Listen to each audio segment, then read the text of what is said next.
రైతులను అడుగు వాళ్ళే చెప్తారు. ఇంకొక మాట కూడా నేను అంటా ఉన్నాను, ఇంత దివాలా కోరు ముఖ్యమంత్రి, ఇంత దిగజారుడు రాజకీయం. నేను హరీష్ రావు గారు ఏమన్నాడండి? హరీష్ రావు గారు నిన్ను 15 ఆగస్టు లోపల రుణమాఫీ చెయ్యి, 6 గ్యారెంటీలు అమలు చెయ్యి, 100 రోజుల్లో చేస్తా అన్నావు, చెయ్యి, చేస్తే నేను రాజీనామా చేస్తా అన్నాడు. ఇలా 2-3 చిల్లరగాలు పోస్టర్లు పెట్టింది హరీష్ రావు గారి మీద. అయిపోయింది రుణమాఫీ, నువ్వు అర్జెంటుగా రాజీనామా చెయ్యి. ఎక్కడైంది రుణమాఫీ? చెప్పి చూస్తా, ఏ ఊర్లోకి వచ్చి చెప్పిస్తారో చెప్పండి. కాంగ్రెస్ వాళ్ళు ఎవరు వస్తారో రండి. ఇంకా మళ్ళీ చర్చకు రాజీనామా చేయి, ఇంకా ఇష్టం వచ్చిన మాటలు. అధికారంలో ఉంటే పంది అయినా అందంగా కనబడుతుంది, ఇవే మాటలు ఒక ముఖ్యమంత్రి ఉప ముఖ్యమంత్రి మాట్లాడాల్సిన మాటలు. ఒక విజన్ లేదు, విధానం లేదు, డొల్ల మాటలు, కల్లిబొల్లి కబుర్లు, అహంకారంతో ఇవాళ ఇష్టం వచ్చినట్టు మాట్లాడితే ఏం జరుగుతుందండి? అమర్ రాజా బ్యాటరీస్ జయగల్లా గారు చెప్తున్నారు. నేను ముందే చెప్పాను, అసెంబ్లీలోనే చెప్పాను, ఒక ముఖ్యమంత్రి పిచ్చోడ్లాగా మాట్లాడితే నా రాష్ట్రం దివాలా తీసింది, అప్పులపాలైపోయింది, పైకి మంచిగున్న లోపల ఎయిడ్స్ పేషెంట్లు ఎక్కున్నది, క్యాన్సర్ పేషెంట్లు ఎక్కున్నది అని ముఖ్యమంత్రి పిచ్చోడ్లాగా మాట్లాడితే డౌట్స్ వస్తాయి స్వామి ఇన్వెస్టర్స్లో. ఆయన అన్నాడు, జయగల్లా గారు ఏమన్నారు? I'm not doubting the intent, I'm not doubting the intent, but I doubt there ability to fund or deliver on the incentives promised. అంటే ఏంది? మీ ఉద్దేశం నేను తప్పుపడతలేను, ఇస్తారా ఇయ్యరా అనుకుంటలేను, కానీ మీ దగ్గర పైసా ఉందా లేదా నాకు డౌట్ వస్తుంది. ఎందుకంటే మీరే తెల్లారలేస్తే దివాలా తీసింది, అప్పులపాలైపోయింది, క్యాన్సర్ పేషెంట్, ఎయిడ్స్ పేషెంట్ అని రాష్ట్రాన్ని తెల్లారలేస్తే ముఖ్యమంత్రి ఉప ముఖ్యమంత్రి శాపనార్థాలు పెడితే ఇట్లే ఉంటుంది మరి. అందుకే నేను వారిని అనేది, ఈ మాటలు బంద్ చేయండి.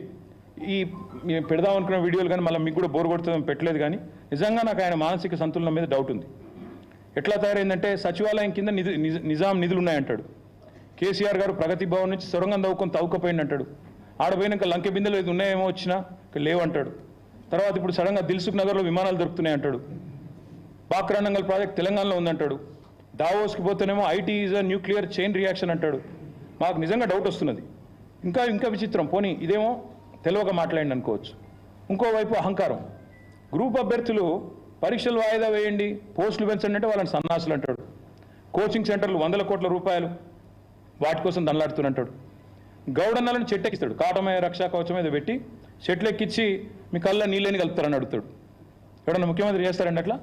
వాళ్ళ కులవృత్తిని వాళ్ళందరినీ అవమానించే విధంగా వాళ్ళని చెట్లెక్కించేదో సర్కస్ లెక్క ఈయన కింద కూర్చొని మైకులల్లా మాట్లాడొచ్చును అట్లా. ప్రైవేట్ స్కూల్లో టీచర్లు అందరూ ఇంటర్ డిగ్రీ ఫెయిల్ అయిన వాళ్ళు అంటాడు ముఖ్యమంత్రి. వాళ్ళు వీళ్ళు కాదు, ఎవరో తెలిసి తెలియక ఒక ఎమ్మెల్యేనో ఎంపీ మాట్లాడింది అనుకుంటే వేరు. ఆడికెళ్ళి వచ్చి అక్కలు ముంచుతారు, జూబ్లీ బస్ స్టాండ్ కాడ అడుక్కునే పరిస్థితి వస్తుంది అంటాడు. మళ్ళీ నిన్న బంజారాయిల్స్కి వచ్చిండు, మేము బంజారాయిల్స్ బస్ స్టాండ్ కాడ అడుక్కుంటాం. మొన్న జూబ్లీ బస్ స్టాండ్కి వెళ్ళి బంజారాయిల్స్కి వచ్చిండు. అందుకే అంటున్నా నేను, పాలననేమో చెత్తగా ఉందని ప్రజలు చెప్తున్నారు. గురుకులాల పిల్లలకు విషాహారం, అక్కడ పిల్లలు బాధపడుతున్నారు. నగరంలో నేరాలు ఘోరాలు మీరే రాస్తున్నారు, పత్రికలు రాస్తున్నాయి. 30 రోజుల్లో 28 మర్డర్లని. అవన్నీ అటుపోయినాయి. 19 సార్లు ఎక్కే విమానం దిగే విమానం అన్నట్టు ఇవాళ కూడా ఢిల్లీలో ఉన్నాడు 19వ సారి. నాకు తెలిసి ఇదొక రికార్డు. కేసీఆర్ గారు 10 నెలలు కూడా 19 సార్లు పోయినట్లేరు. ఈయన పాపం 8 నెలలనే 19 సార్లు, ఇంకెన్నిసార్లు పోవాలనో. లక్షల లగ్గాలు అవుతున్నాయి. ఇప్పుడు 18 నాడు ఇప్పుడు నాకు 2-3 కార్డులు ఇచ్చారు మా వాళ్ళు వచ్చాడు. 1 తులం బంగారం వేయాలి ఇప్పటి వరకు. 70 తులం బంగారం అద్దిక్కు లేదు. ఇక చెప్తే ఇంకా చాలా ఉన్నాయి, కానీ అట్లా ఒక్కటి కాదు. ఇప్పుడు నేను అనేది అలా ఒక్కటే, రుణమాఫీ అని చెప్పి మోసం చేసినందుకు 40,000 కోట్ల నుంచి 31,000, 35 చేసి 35, 31 చేసి నిన్నటికి నిన్న 17,934 కోట్లు మాత్రమే జరిగింది. This is according to his own cabinet decision which was 31,000 crore. 17,934 crore is I think about 46%. So ఇది ఏ రకమైన రుణమాఫీ, ఇది ఏ రకమైన చరిత్ర? నాకు అందుకే వీళ్ళకి అర్థమైందో లేదో కానీ నాకు తెలిసి రాహుల్ గాంధీ గారికి అర్థమైంది ఇదేదో మోసం ఉంది అని చెప్పి. ఆయన కూడా మీటింగ్కి రాలేదు, రమ్మన్నాడు మీటింగ్కి, ఆయన కూడా డుమ్మా కొట్టిండు. ఏదో మోసం ఉంది, ఆడికి వస్తే రైతులు ఏమైనా అంటారేమో అని చెప్పి మొత్తంగా తప్పించుకున్నాడు. ఒక ఎగ్జాంపుల్ మీకు చెప్తాను, ఎందుకంటే ముఖ్యమంత్రి జిల్లా కాబట్టి చెప్తున్నా. ముఖ్యమంత్రి సొంత జిల్లాలో, ముఖ్యంగా మహబూబ్ నగర్ జిల్లాలో ఇప్పటివరకు నాకున్న సమాచారం మేరకి రుణం తీసుకున్న రైతులు, అంటే మహబూబ్ నగర్ కొత్త జిల్లా, పాత జిల్లా కాదు, ఉమ్మడి జిల్లా కాదు, 1,72,433 ఉంటే ఇప్పటి వరకు 3 విడతల్లో రుణమాఫీ అయ్యింది కేవలం 71,053 మందికి మాత్రమే. మళ్ళీ let me repeat it. Mahabubnagar జిల్లా, ఈ రోజున్న మహబూబ్ నగర్ ఏదైతే ఉందో అక్కడ రుణం తీసుకున్న రైతులు, లోన్ తీసుకున్న రైతులు 1,72,433 ఉంటే ఈ 3 ఇన్స్టాల్మెంట్స్లో మొత్తం ఇప్పటిదాకా మాఫీ అయింది 71,000కి మాత్రమే. అంటే ఇంకా 1,00,000 మందికి పైగా రైతులు ఒక్క మహబూబ్ నగర్ జిల్లాలో వెయిట్ చేస్తూ ఉన్నారు. ఇంకా ఖమ్మం జిల్లా తీసుకుంటే, ఎందుకంటే ఉప ముఖ్యమంత్రి గారి జిల్లా, అక్కడ రుణం తీసుకున్న వాళ్ళు రైతులు 157 రైతులు, 3,73,157. 3 ఇన్స్టాల్మెంట్స్ ఇప్పటిదాకా కలిపి మొత్తం రుణమాఫీ అయింది ఎంతమందికి అంటే 1,15,600 మందికి, అంటే 30%కి అయింది. సీఎం సొంత జిల్లాలో 41%, డిప్యూటీ సీఎం సొంత జిల్లాలో 30%. ఇక దీనికి మళ్ళా హరీష్ రావు రాజీనామా చేయాలి, మేమేదో చేసేసినాం, పొడి చేసినాం. అందుకే ఈ దిగజారుడు రాజకీయాలు బంద్ చేయండి, దిక్కుమాలిన కారు కూతలు కుయ్యకండి. మీరు ఎంత అరిచినా, ఎన్ని కుప్పిగంతులు వేసినా టీఆర్ఎస్ ఎక్కడికి పోదు, మీ కళలు నెరవేరవు. తప్పకుండా మళ్ళీ కాంగ్రెస్ పార్టీని ప్రజాక్షేత్రంలో ఎండగట్టేది మేమే అని చెప్తూ చివరిగా ఒక మాట, మా నాయకులకు కూడా, మా గౌరవ శాసనసభ్యులు, శాసన మండలి సభ్యులు, గౌరవనీయులైన మాజీ శాసనసభ్యులు, మా నియోజకవర్గాల ఇన్ఛార్జీలు, రాష్ట్ర కమిటీ సభ్యులు, వారందరికీ మేము రిక్వెస్ట్ చేస్తే ఇక్కడ ఒక హెల్ప్ లైన్ స్టార్ట్ చేస్తే మాకు 1 lakh కంప్లైంట్స్ వచ్చినాయి ఇప్పటివరకు, 1 lakh. ఆ డేటా కూడా మీకు షేర్ చేస్తాం. క్షేత్రంలో కూడా తిరుగుతాం. రేపటి నుంచి, ఎల్లుండి నుంచి మా నాయకులు అన్ని నియోజకవర్గాల్లో తిరుగుతారు. అందరు ఎమ్మెల్యేలు, మాజీ ఎమ్మెల్యేలను కూడా నేను రిక్వెస్ట్ చేస్తా ఉన్నా, కొన్ని ఊర్లకు పోండి. మీ నియోజకవర్గాలు అన్ని ఊర్లు తిరగలేరు, శాంపుల్గా 1, 2, 3 ఊర్లకు పోండి, డేటా గ్యాదర్ చేద్దాం, ప్రభుత్వానికి సమర్పిద్దాం. చీఫ్ సెక్రటరీకి, చీఫ్ మినిస్టర్కి, సెక్రటరీకి పోయి అవసరమైతే సమర్పిస్తాం. గవర్నమెంట్ స్పందించకపోతే గవర్నర్ గారికి ఇస్తాం, గవర్నర్ గారు కూడా స్పందించకపోతే కోర్టుకు కూడా పోతాం అవసరమైతే మోసం చేసినందుకు.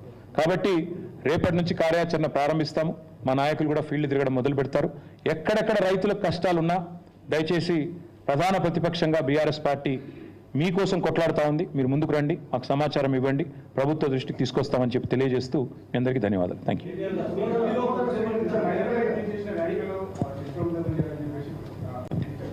నేను యథాలాపంగా నిన్న మాట్లాడుతూ ఒక మాట అన్నాను.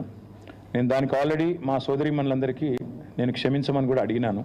కాబట్టి నేను ముందుకు వచ్చి ఆ మాట చెప్పినాను. నేను మరి రేవంత్ రెడ్డి గారిని అడుగుతాను, మీరు మాట్లాడిన పనికిమాల మాట, మన సవితక్క గురించి కానీ, సునీతక్క గురించి కానీ, కోవ లక్ష్మక్క గురించి కానీ మీకు ఆ ఇంగితం కానీ, సంస్కారం కానీ ఉందా?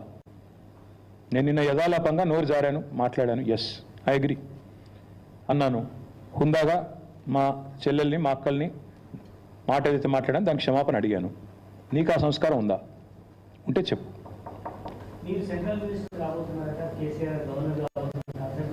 రేవంత్ రెడ్డి గారు అమెరికా అధ్యక్షుడు కాబోతున్నాడు. నేను కూడా చెప్తా, ఏముంది స్టోరీ?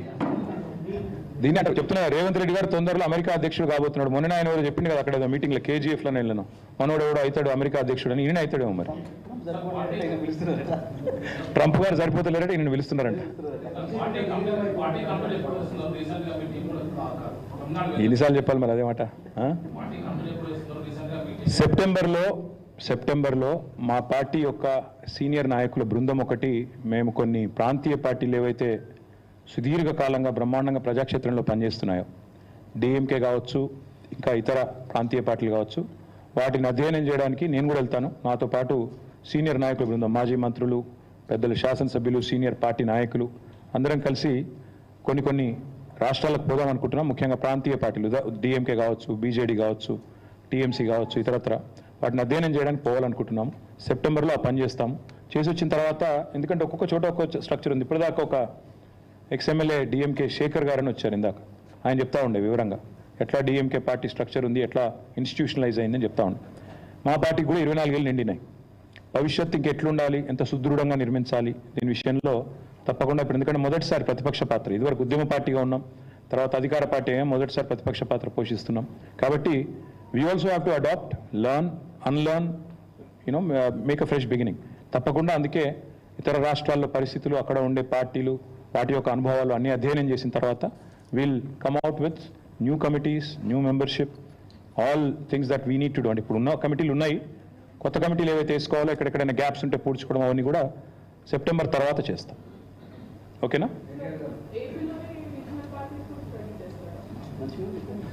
మంచి ఎక్కడున్నా నేర్చుకోవడం తప్పే ఉంది.